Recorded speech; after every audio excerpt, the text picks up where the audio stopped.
ছোট ছোট স্বপ্নগুলো জুড়েই আমরা পায়ে পায়ে এগিয়ে চলি লক্ষ্যভেদের উদ্দেশ্যে।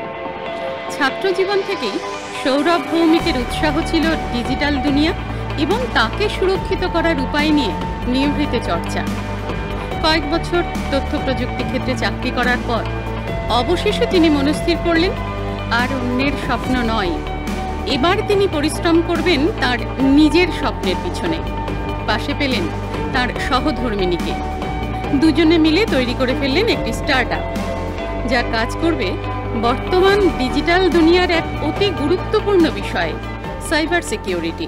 এখানে প্রবলেমটা কোথায়? প্রবলেম হচ্ছে লোকের কাছে ডিজিটাল ইকুইপমেন্ট পৌঁছে গেছে, সেটা মোবাইল হোক, ল্যাপটপ হোক, যাই হোক, তারা কাজ করছে সেটাতে, কিন্তু সেটা সিকিউর কি করে করবে, সেটার কি সিকিউরিটি মিনিমাম রাখা উচিত বা কীভাবে ব্যবহার করা উচিত, সেই নলেজটা এখনও তাদের অবধি বা সেই অ্যাওয়ারনেসটা তাদের অবধি এখনও পৌঁছায়।